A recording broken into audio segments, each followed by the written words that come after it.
So thank you everyone for coming here today. So I'm Sophie, I'm the Chief People Officer here at Oakam. We are a microlender, so basically I work in fintech.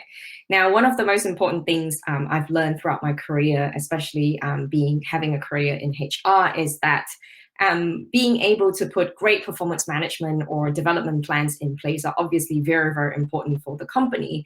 But what I've also learned throughout in the last decade is that people itself, individuals themselves, are not really driving their career. Now, there are many, many reasons of why we're not doing this.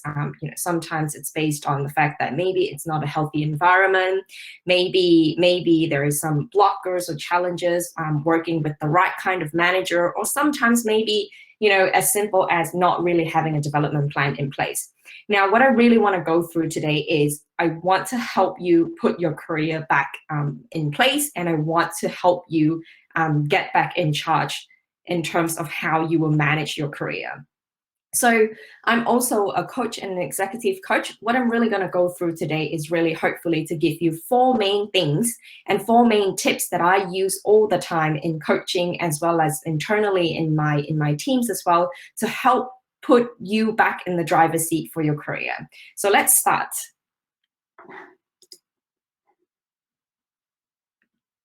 Great. So again, being able to be in the driver's seat of your career literally means let's finally be the best version of ourselves, or be the version we're meant to be. Let's stop having other people tell us what we should be doing, what our career should look like, and what our future should look like. Now, how we would do this is something like this. I call them the big four. Now, these are things that I hold very, very personally to myself. It's also something that I've learned throughout my career, and also apply it into my own life and how I got my career, in the sense that it's not just the career I want, it's actually the career I'm super passionate about. So today I'm going to go through the four big things that hopefully you get something out of this. Now, the first things first is challenge our own role right now. I'll talk through what it means by challenging our own role and actually giving ourselves that opportunity to start digging a little bit deeper about the role that we're doing right now. Are they fulfilling? Then we would look our weaknesses. Now, in a lot of ways, or in a lot of times, people would tend to give us criticism, or even constructive criticism, however you call it. It is still actually masking the fact that they're telling us about our weaknesses. So how can we work on that? And then thirdly, we want to be a lot more self-awareness, have a lot higher self-awareness, and that's why I call them self-awareness profiling. And I'll show you a couple of tips on how to do that.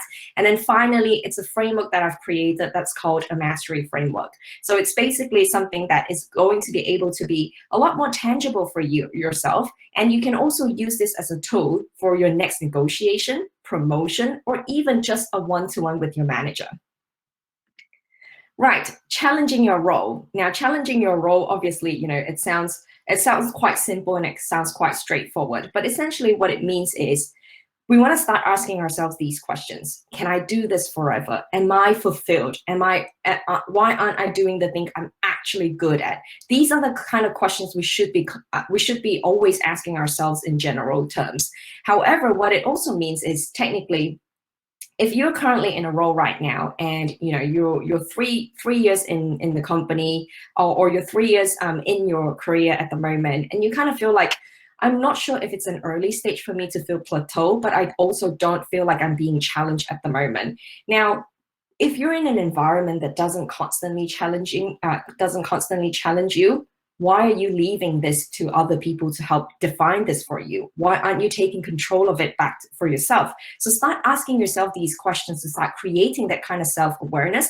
It's because if we don't allow ourselves to go beyond or fulfill our own passion, then who else is going to help us? I'll give you a really good example. Now, we talked about earlier, I'm in HR. So I'll give you an example of how I challenge my own role. As a recruiter, you're usually told that you don't have experience to do the HR, so you continue on as dictated.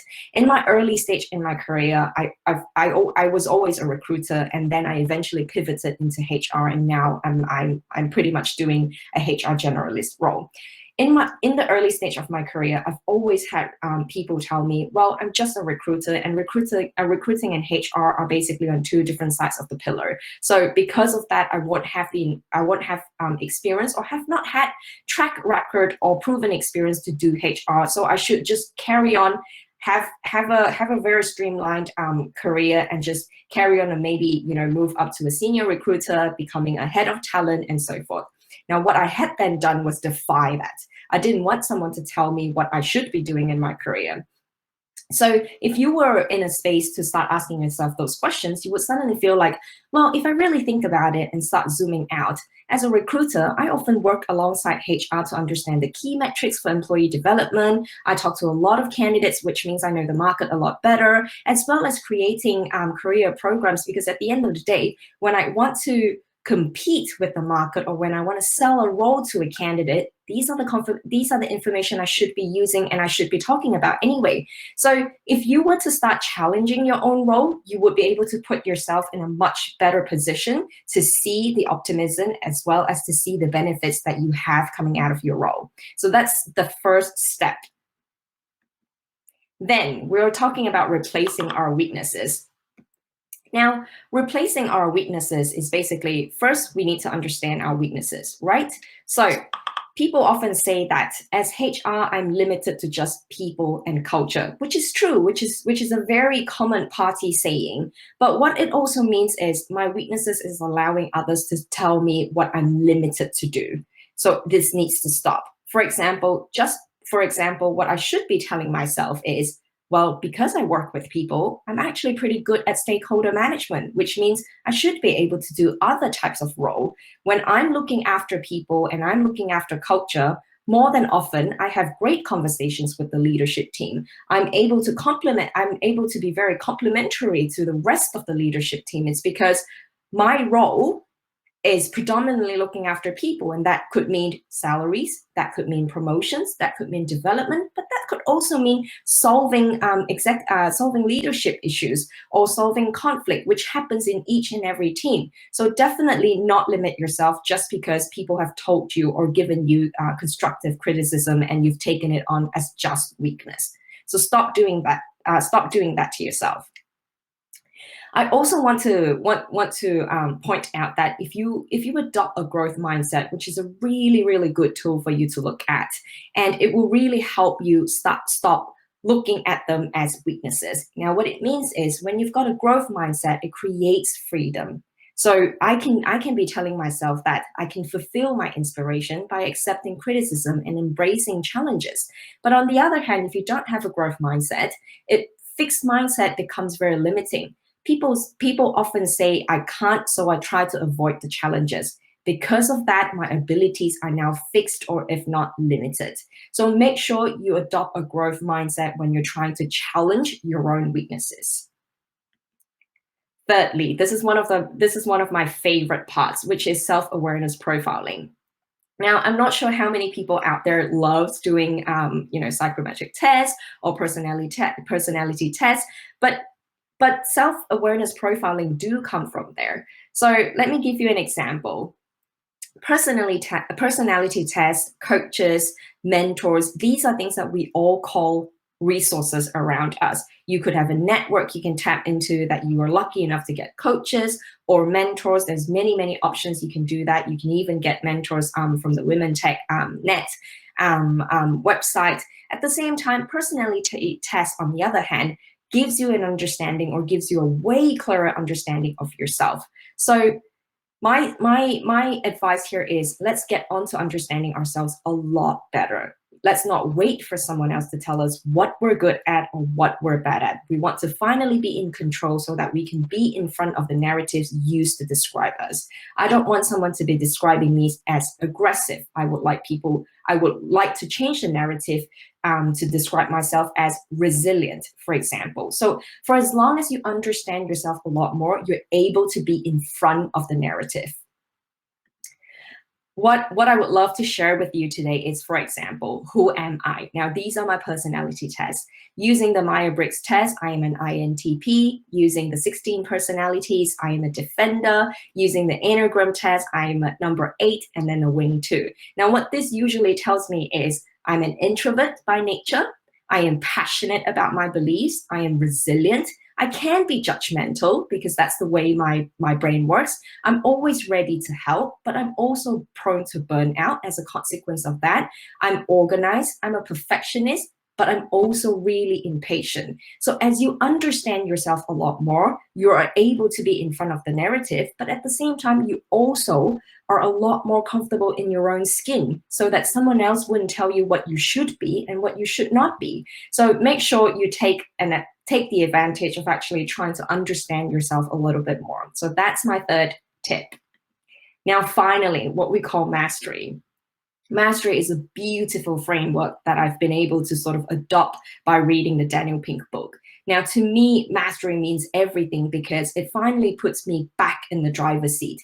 I'm able to be a lot more confident, a lot more controlled when I'm having negotiation, even with salaries or development, asking for a promotion, giving my manager the opportunity to take me through my own development, rather than having those moments where you're kind of like, I think I'm doing really well. Let me go and have a chat with my manager to ask about my next step. What can I do to get to my next promotion? And ever so often, the conversations are quite, depressing because you sit in front of your manager, and if you don't have a good enough manager or an effective manager, most of the time the conversation ends with, right, great, Sophie, I think you're doing really well, but we don't really have, any plans yet for your next step or another promotion. Let's start to work on this. Well, what I want to do, on the other hand, is I want to already go into the conversation completely prepared. I want to give my manager the opportunity to learn about me more, as well as giving them the opportunity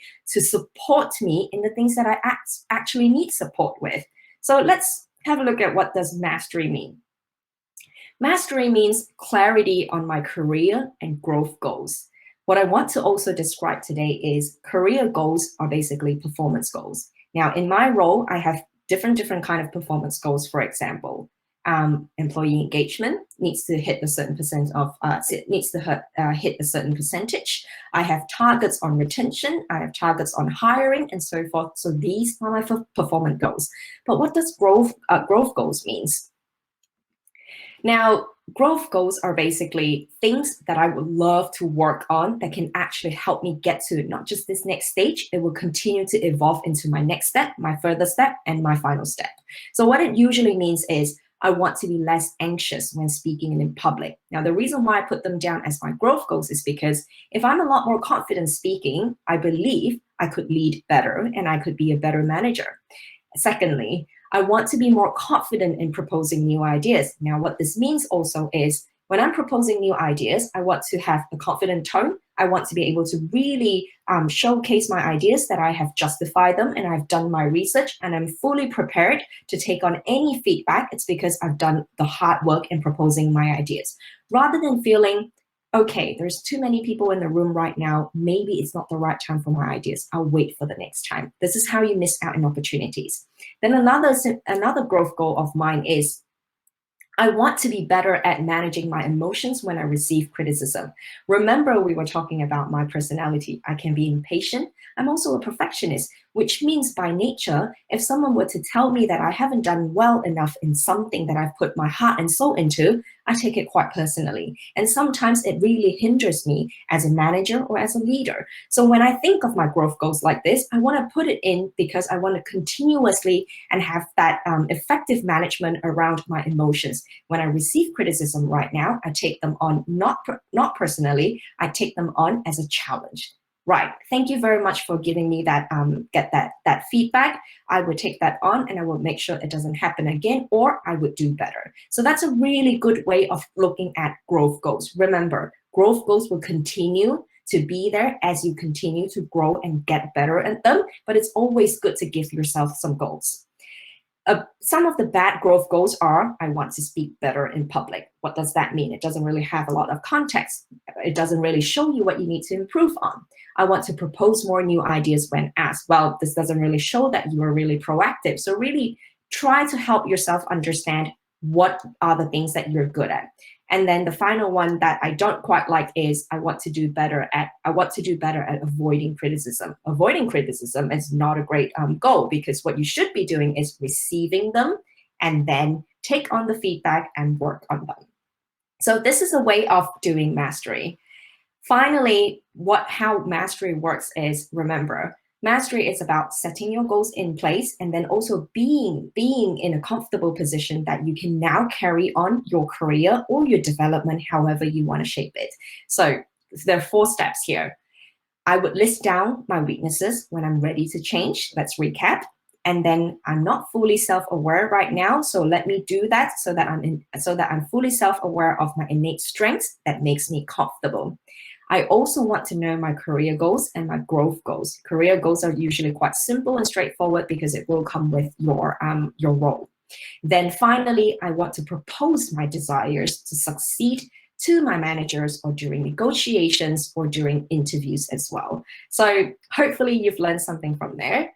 The mastery framework is really, there to help you find your best self, which is your X. Now, I love this saying because it is a combination of what you love the most and what you do best. And then you're able to find that X. So hopefully today you're able to learn something from me. And I really want you to go out there and finally take back control of your career. You can visit my website as well. Get in touch with me via LinkedIn. I have a couple of templates I would love to share with you. It's not so easy to share right now, but because I'm a coach and I've gone through a personal journey where I actually didn't really have access to coaches or mentors, and it's come to my attention that actually in a lot of ways, we probably need a lot of advice from left, right, center. But if we're able to actually be in a space to take more control of these kind of narratives and conversations ourselves, we're going to be a lot better when we're driving our career. So make sure the next time you kind of think about a promotion and things like that, don't wait for someone else to tell you what you're good at, what you're not good at, or when you can get your promotion. Take that control back and go back into the driver's seat. Thank you very much.